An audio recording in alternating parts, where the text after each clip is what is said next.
as artists, we tend to think, well, one person liked my novel, one person liked my painting. But if there's one, there's two. If there's two, there's four. Today's episode is brought to you by my new quiz. What's your art marketing personality? Whether you're just beginning to dream about selling your art online so that you can take ownership of your destiny and have financial security, or you've been selling your art for some time, but your sales have plateaued or worse, stagnated. I want to help you determine the next best steps because the truth is artists can thrive even in turbulent times. I'm doing it, and the artists that I'm coaching are doing it too. To take this quiz, go to schulmanart.com/quiz. It's the Inspiration Place podcast with artist Miriam Schulman. Welcome to the Inspiration Place podcast, an art world insider podcast for artists by an artist, where each week we go behind the scenes to uncover the perspiration and inspiration behind the art. And now, your host, Miriam Schulman. Well, hello there. This is your host, artist Miriam Schulman, and you're listening to episode number 92 of the Inspiration Place podcast. I am so thrilled that you're here. Today, we're talking all about financial fears and how they could be holding you back. In this episode, you're going to discover how to cure the disease of under-earning, 5 financial fears that might be holding you back, and why owning your own desire is the very first step. Today's guest started her first housekeeping business at age 13, cleaning houses for $5 an hour. She became one of the few women in the world to manage her own hedge fund. She's also mentored and advised some of the highest earning men on the planet. On the road from housekeeper to hedge fund manager, today's guest cracked the code on how women can earn more. She's retired from the Billionaire Boys Club and now brings everything she knows about making money to the girls' team. It starts by dissolving the 5 female fears that undermine women's earnings, and she's going to tell us about them today. I also want my boys to pay attention as well because I feel that many of these apply to you too. Now, she's about to launch an amazing podcast exclusively for women. It's called How to Make More Money, and it's going to be a must listen for every woman who wants to cure the female under-earning disease. Please welcome to the Inspiration Place, Kelly Hollingsworth. Well, hey there, Kelly. Welcome to the show. Hi, Miriam. I'm so excited to be here. This is so awesome. So you were telling me your husband says we're twins. Yes, he was listening to the episode that you did. I think it's your episode 46 on leaving the golden handcuffs to become an artist and just getting like sucked into that hedge fund whirlwind. And when is it going to spit you out? I don't know. The money's so amazing. I lived exactly the same life. It was exactly the same. Yeah. And then you realize like how much you're also spending to like maintain that lifestyle too. Did you feel that way? Oh, I was pretty frugal. You were pretty good at that. Yeah. I had some strategies that I don't know if I would readily share them today. I'll tell you one. It's kind of funny. I was this hayseed from North Idaho. I went to New York. I'm working in the hedge fund industry.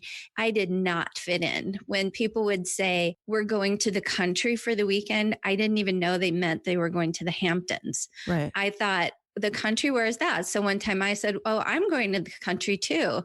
And somebody looked at me and said, what are you talking about? You don't even know. Where are you going? And I said, Montana. And they said, honey, that's not the country. That is the frontier. So yeah, I had a similar experience, which I haven't practiced the story as much as it sounds like you have, but I got some schooling about why going down to the Jersey Shore was not fitting in.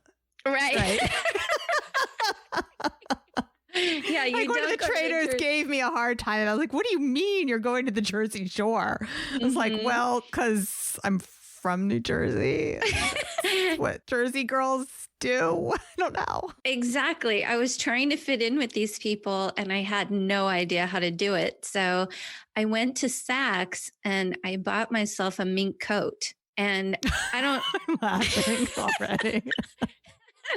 I had $100 black dress from Ann Taylor and a mink coat, and I wore it everywhere. And when I had that coat on, I felt like I came to play. I have arrived.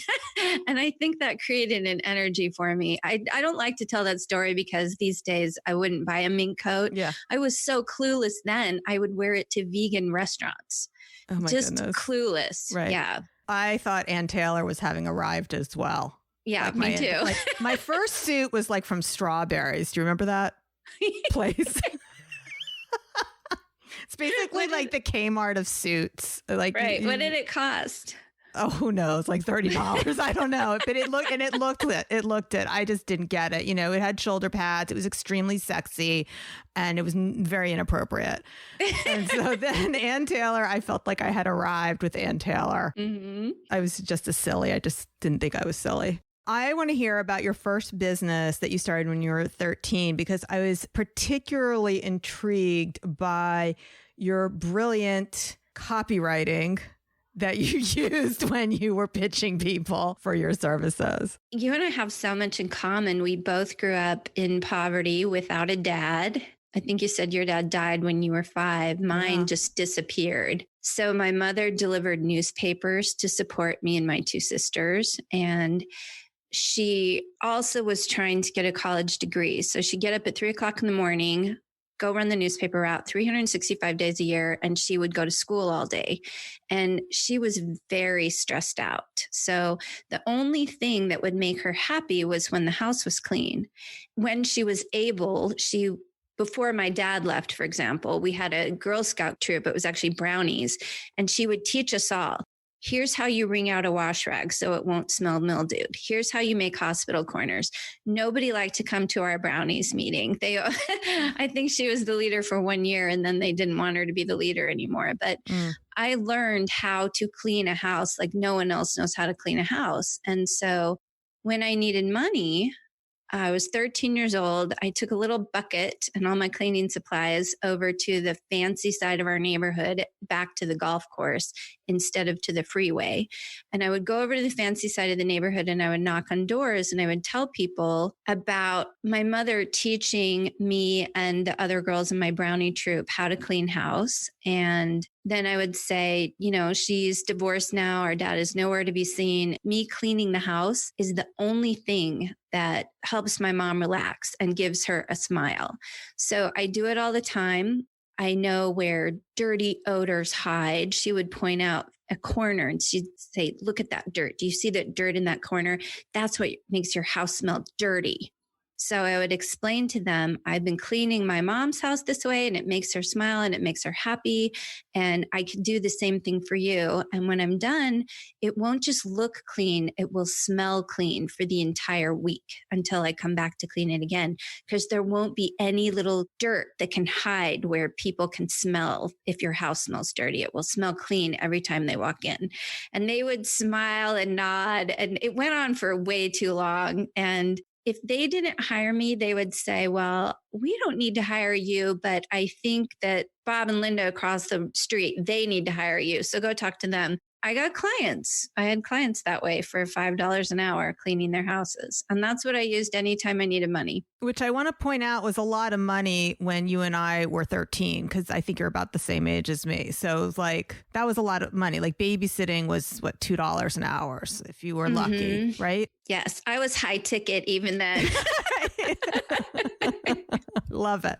So I had stumbled upon Kelly on a podcast that I don't even normally listen to. I was just like, this looks good. I'm going to listen to this. And what she had to say completely blew my mind, which is why I'm so excited for today's episode, because I know that my audience needs to hear this. And even though, Kelly, you say that we're mostly going to be talking about this in terms that women are more susceptible to a lot of these issues that we're diving into today, that some men fall victim to it as well, just not as readily. Would you agree with that? I call the fears that we're going to discuss the 5 female fears. And it recently occurred to me that I have been in an odd position of being a mentor and advisor to some of the highest earning men on the planet, and also to my female friends who under earn. Right.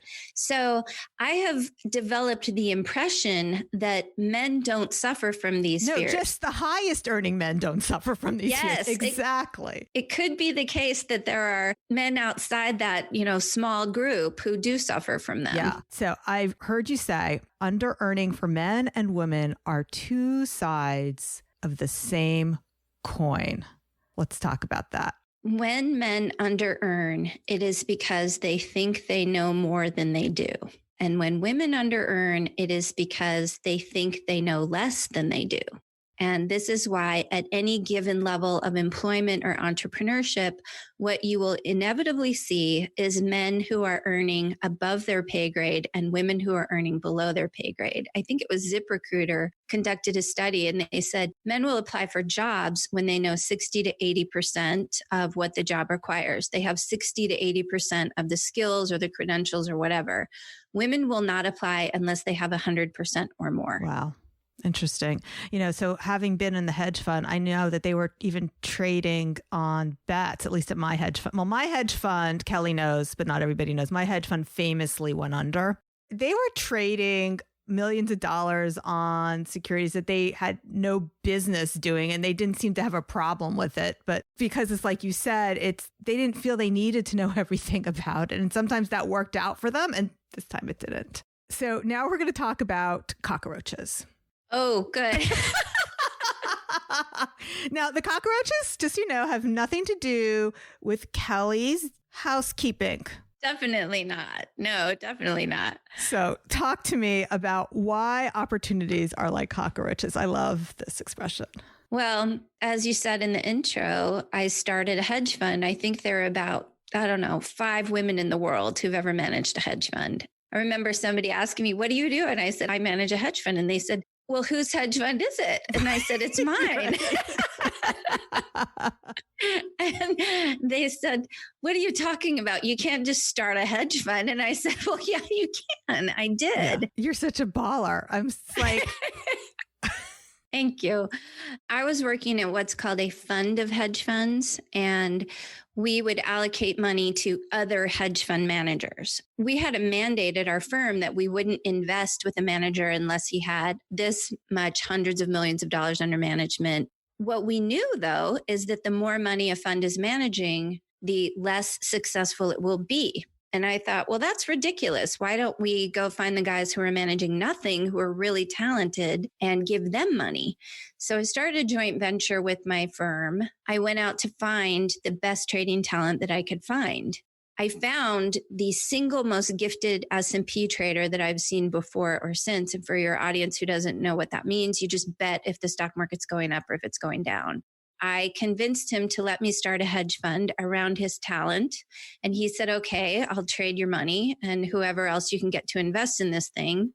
I took all the money I had plus $250,000 borrowed on credit cards at less than 2% interest. And I started a fund. I made money the first month. I made money the second month. He was trading the money and I was just watching the profits pile up. Pretty soon, people around me were saying, wow, this thing is actually making money. Can I get in on it? Can I get in on it? I would tell them the story of how I started the fund, just like I would tell the story of when I was a housekeeper. That's how I got clients, just telling stories. So I'd tell the story about how I discovered this trader, how I started the fund. People would invest. And pretty soon, I was raking in the money. I was living down in the Virgin Islands. I was living at the beach. I was paying 4% in taxes. And then I decided, this is it. I've made it. I'm going to pursue my artist's dream. I'm going to move back to North Idaho and I'm going to live off the money that this fund is kicking out for me. And I'm going to write novels. And my S&P trader called me and said, I don't want to trade other people's money anymore. I want to go back to just trading for myself. And suddenly I had no income. I let the business go. I sent all the investors' money home and I was sitting in this house that didn't have a heating system and I had no income. And I was wondering, what am I going to do now? And I look back on that and I realized that I was just in classic victim mode. Yeah. I was thinking, this guy is the only reason I have this fund. And it was just wrong. I went out searching for someone like him and I found him. And if I found one, I could find another one, because opportunities are like cockroaches. Where there's one, there's two. Where there's two, there's four. And I think this is such a powerful concept for your audience, because as artists, we tend to think, well, one person liked my novel, one person liked my painting. But if there's one, there's two. If there's two, there's four. So you just have to know and trust and believe that there is more there. If one person loved it and if it resonated with one person, it will be true with lots and lots of people behind that one person. I love the way you put that, Kelly. And the other thing I just want to highlight, and it's how storytelling leads to sales, like how important your stories, whether you're talking about selling your services as a housekeeper or convincing people to invest a lot of money in an opportunity that could go very wrong, that you were using stories both ways. And what artists need to do is use those stories to sell their art as well. So I'm really glad you brought that up. Why does how a woman feels about money and her role in earning it accurately predict how much money she'll earn? I love that you asked me that question, because I've been thinking about you and your audience all weekend. And with words, I'm going to give you an example with my form of art, and then I'll try to extrapolate it to your larger audience. When you are feeling a certain way about yourself, when you're in what I call a high vibe mode, and I'm not into the woo really, when you think a thought about yourself or anything else that you're generating or anything else that you're producing, that thought is a sentence that runs through your brain that generates an emotional response in your body. And what is an emotion? It is literally a vibration. This is why when we're experiencing unpleasant emotions, we like to do things like, binge on mashed potatoes. If you picture a crystal wine glass and you tap it, if the glass is empty, it will cause the glass to vibrate. But if you fill the glass with mashed potatoes and you tap it, you'll just get a thud. So when our bodies are vibrating with a certain type of vibrational energy that we don't experience as pleasant, it's a negative emotion, we will try to fill our body with something because we don't want to feel those vibrations. We want to dull them. So when you're in a high vibe state, what you are doing is thinking thoughts about yourself and what you are producing, the art that you're working on, that creates a certain energy, a certain vibrational frequency that I think attaches to the words that you write. In my work with women who want to make more money, one of the things we do is we look at the copy they write, whether it's an email to an investor, something to post on Facebook, an ad, a podcast episode, whatever it is. And I'm always looking for the under-earning thoughts that generated those words. I can feel them in the words when I read the words. So I think that the words have a residue on them when they're written from an under-earning place. I completely agree. And for many of the same reasons you do. It's when you're coming from a place of low confidence. Oh, do you like it? What do you think of my art? You're posting on social media. What do you think? That's so lame. What do you think of it? That's coming from a low energy, low confidence place rather than, look at this that I just made. You could feel the difference in the energy. Not, what do you think? But like, look at this. People can feel that. What is going to sell art, really sell anything, is the confidence and communicating confidently. So the more you can communicate with confidence, the more easily you'll sell no matter what it is. And that's why what Kelly is saying, like how you feel about money, how you feel about yourself, and how you feel about what you're making is going to show up and will impact your results. Yes, absolutely. And I think it applies not to just the communication part of it, but actually in the creation part. There's an energy about yourself when you're creating that informs what you create. There's bravery, there's courage. You're doing things that other people won't do. And if you're not feeling that way about yourself when you're creating, you're holding back. I have a series of novels that I've been working on for a long time, and they kept getting stuck. They kept getting stuck in my brain. And finally I realized, here's where I'm holding back.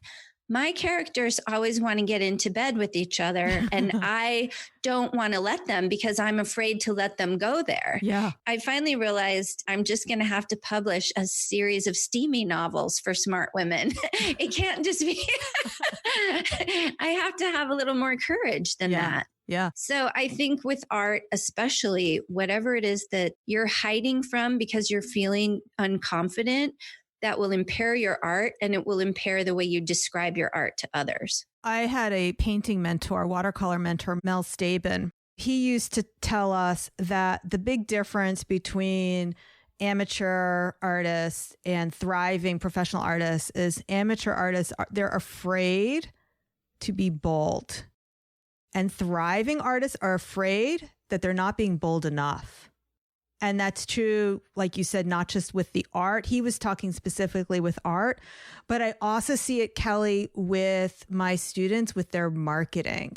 They might be bold in their art, but then they're afraid to really talk about their art in the boldest way possible. And what I've been pushing them is not to be afraid to be bold, but afraid of not being bold enough. Like that's the energy they need to push into. I love it.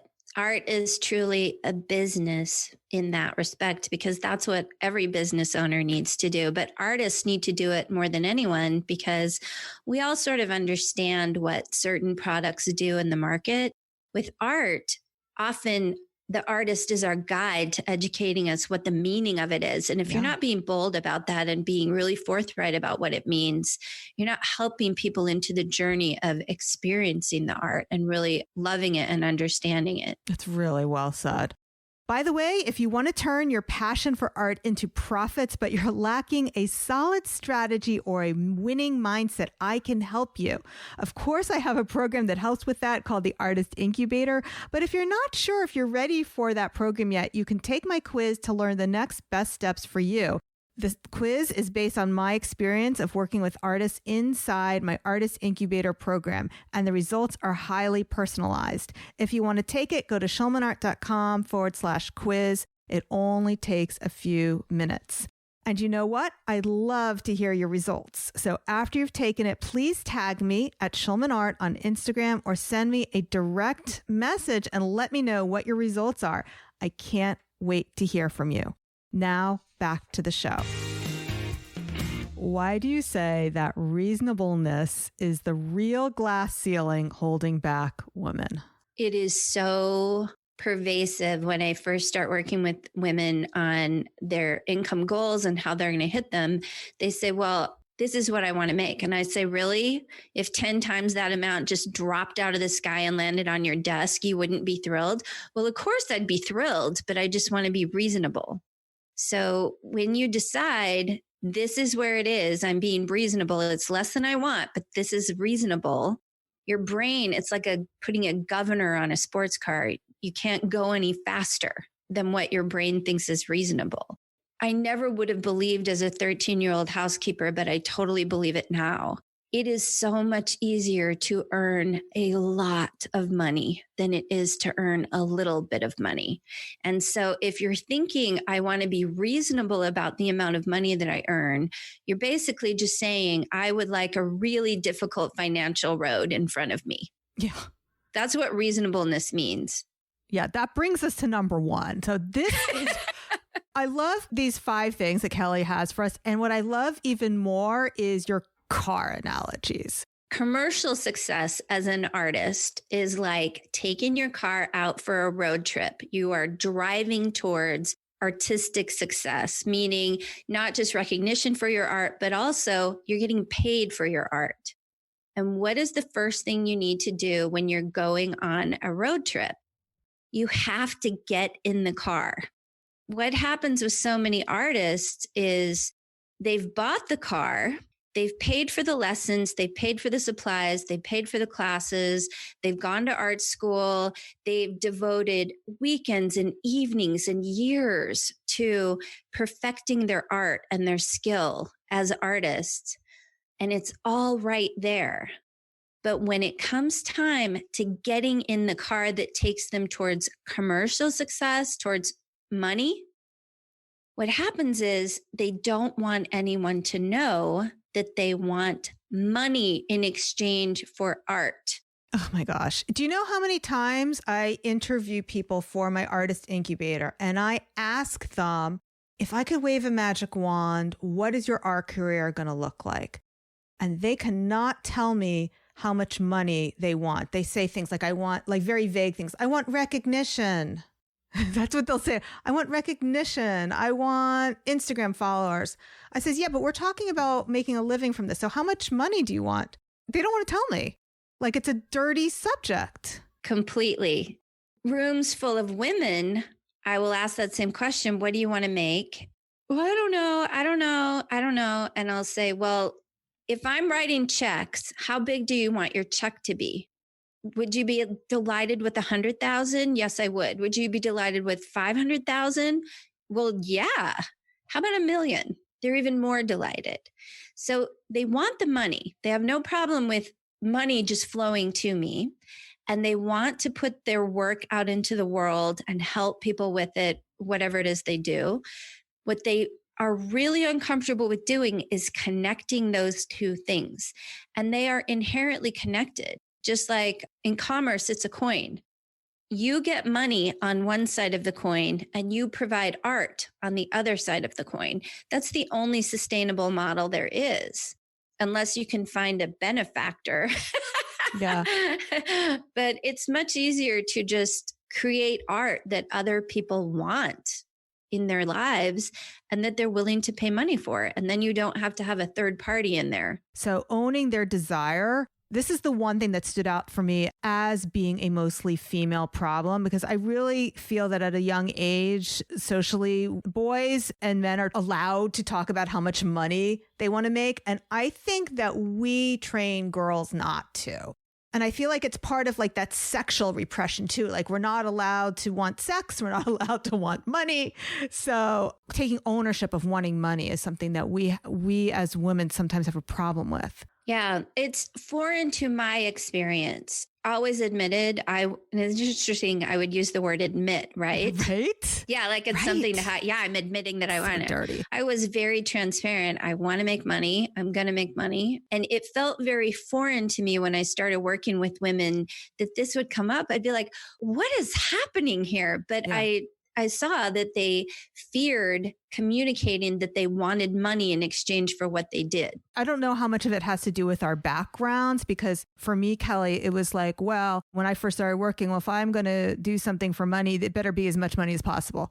That was my attitude. And I think I remember hearing that you had a similar thought, like, okay, I'm going to be like a tax attorney or something. I was a pharmacy major and somebody said, well, tax attorneys make $900 an hour. And I thought, I don't even know what that is. But if that's what they make, that's what I'm going to do. Yeah. So I studied accounting and law. I was an engineering student and I found that, well, actually, you don't make much money in engineering. The real money is over on Wall Street. I was like, okay, sign me up.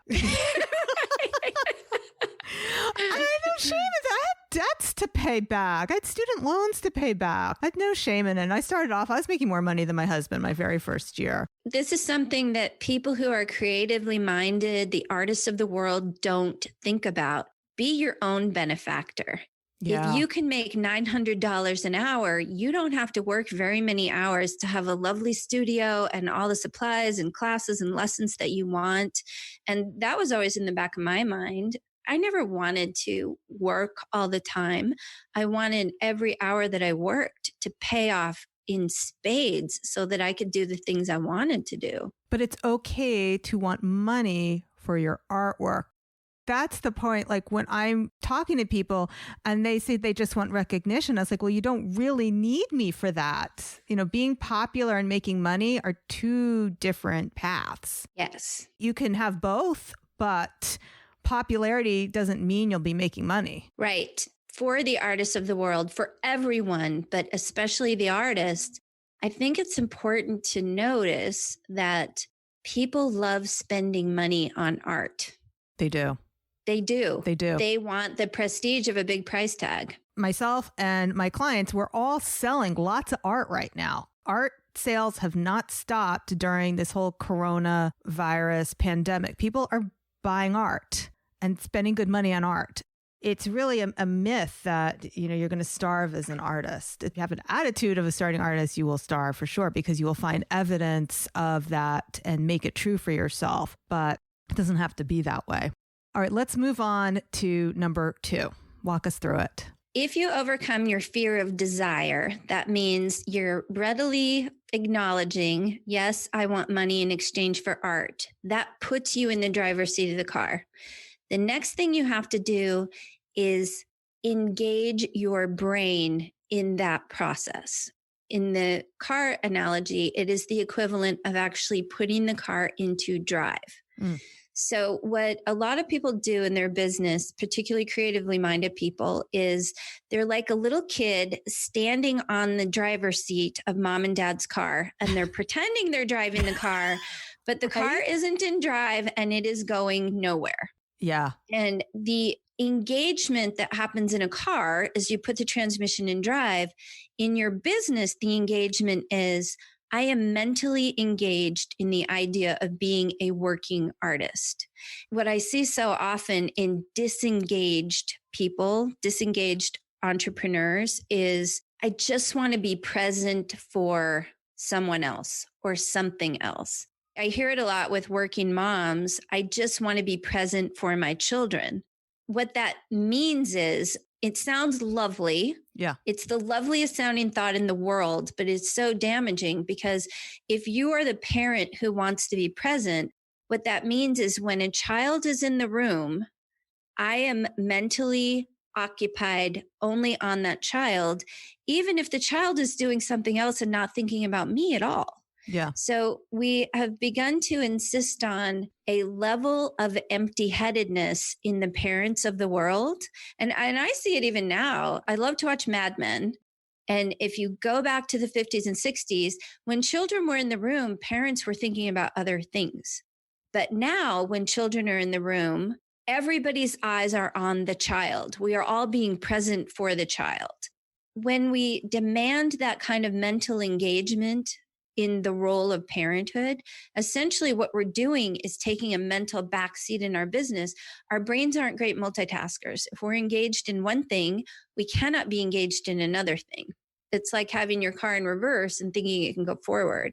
I'm not saying that anyone should ignore their children or whatever else it is that they want to be quote unquote present for. Yeah. But I am saying that it's a lovely way of saying, I'm really not going to put my business in drive and go somewhere. Now, I'm going to jump in here because I have 2 grown children. And Kelly, you don't have children, right? Yeah. So I know that I'm going to feel more comfortable like helping you out with this part. Thank you. So first of all, your kids don't care if you're engaged with them or not. Let me tell you, my children are 22 and one of them is going to be turning 20 soon. As long as you're in the next room, they don't care how miserable you are. They really don't want you paying attention to them. I think it's that whole attachment parenting. So you may not have been aware of this because you hadn't been raising kids the last 20 years. It had moved from the Dr. Spock school of parenting, which was very much a hands-off approach, let kids build resilience. And it moved to this Dr. Brazelton, which was all about wear the kid in a sling and you have to be constantly breastfeeding, constantly thinking about your kids, that whole attachment parenting that I think has kind of invaded the last generation. And it may also be because we have less kids than we used to. Or women who have given up a career to raise the kids, well, now they better come out perfectly. So I feel it's more like kids are more like pancakes. If you flip them too fast and you pay too much attention to them, they're actually, it's not to their advantage. It's to their detriment. I love that. You know what I'm talking about, pancakes, yes, right? I Okay, do. well, That's kids are awesome. just like that. And usually the first one doesn't come out as good as the second one. I'll tell that to my older sister. Well, too much attention is not always a good thing, is the point. That's not like we've ruined our first child. But so number 2, mommy guilt, right? Yes, it can be other things too, though. For example, if your art is currently a side hustle and you're engaged in employment, it can be just too much mental energy devoted to your employer on the evenings or the weekends. Yeah. It's when your brain is engaged elsewhere because you're thinking, I need to be present for that thing. It's not necessarily parenthood, but that's where it comes up a lot. All right, let's move on to number 3.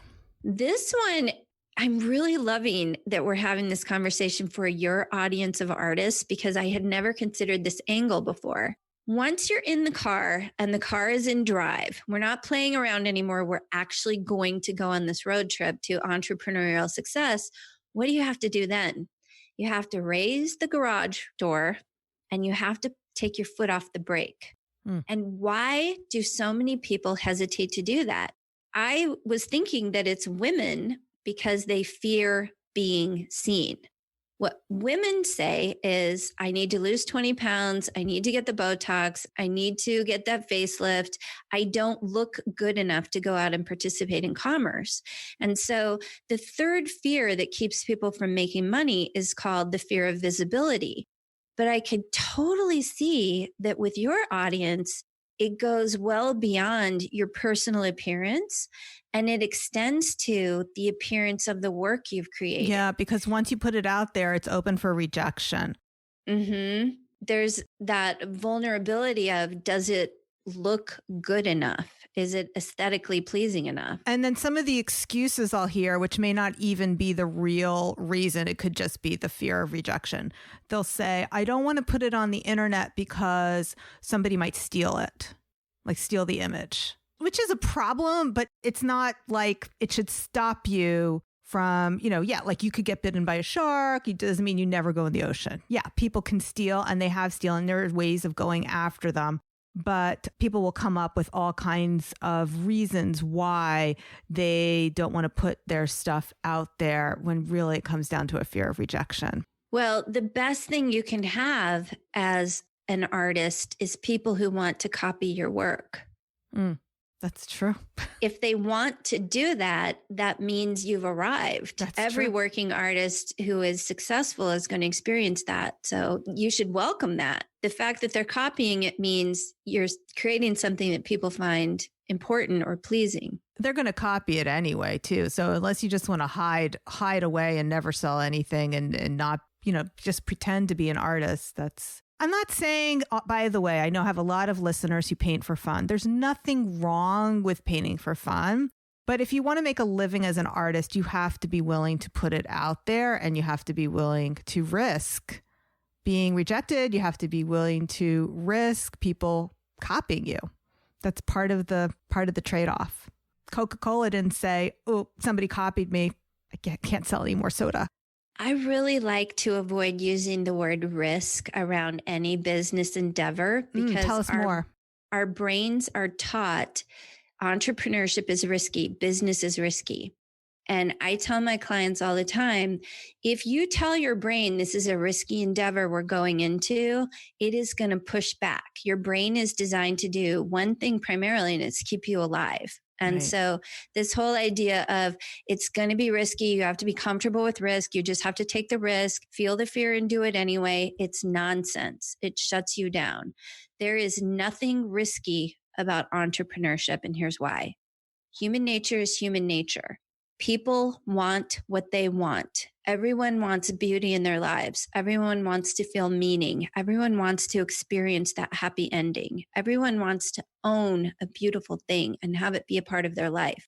That's human nature, and it is not going away. So there is nothing risky about fulfilling that very human need in exchange for money. You are going to make money all day long if you do that.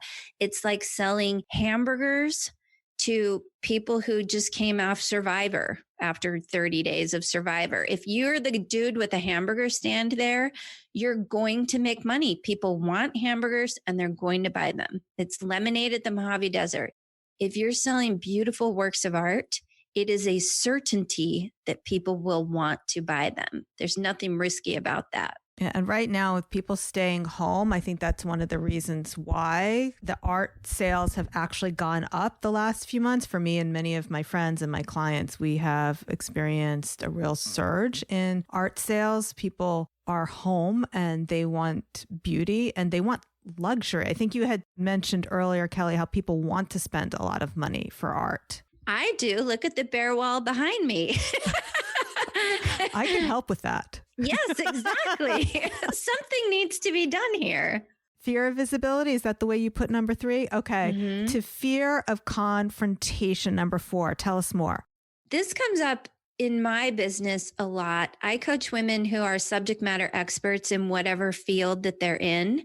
And when you're an expert, you're coming out to the world and you're saying, this is what I know to be true that cuts against conventional wisdom. And this is what you all need to know to be more successful, have an easier life, a better experience, whatever it is your expertise creates for people. So what women say to me is, I don't want to show up as an expert because someone might confront me. I was working with a tax lawyer who wasn't making a great deal of money. And I went to her website and I saw she had all these articles written about taxation by her mentor.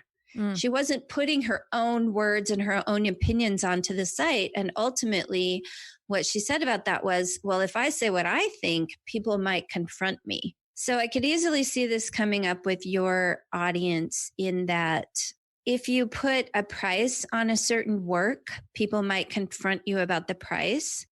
If you are particularly bold, I'm thinking of that artist, what was his name? Mapplethorpe? Yeah. Who had the very controversial pieces that I think even the Supreme Court got involved with.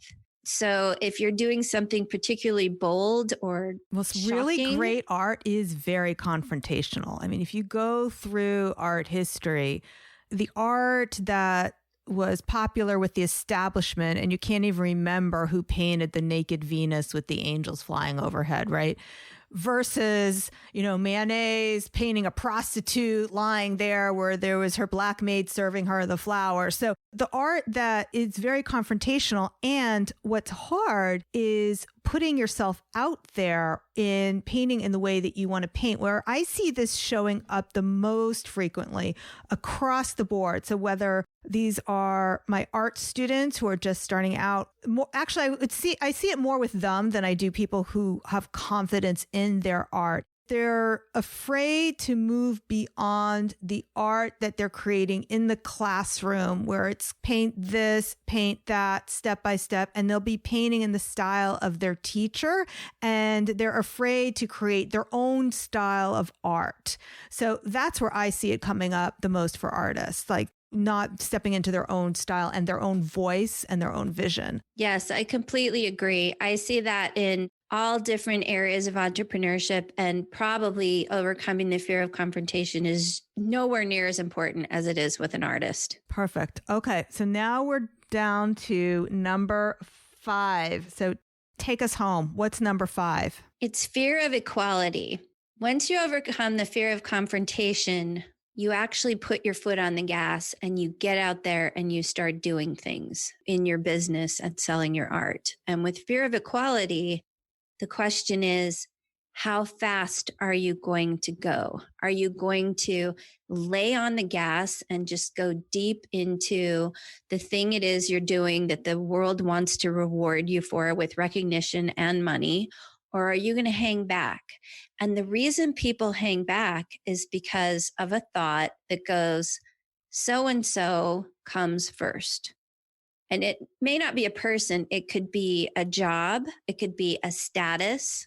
I definitely experienced this as an attorney when I was practicing law. I was never providing legal advice. I was just giving business coaching to people. And they're like, oh yeah, Kelly's my attorney. She helps me with my business. But they didn't know really that I was coaching them. They just thought, she's my lawyer. This is what lawyers do.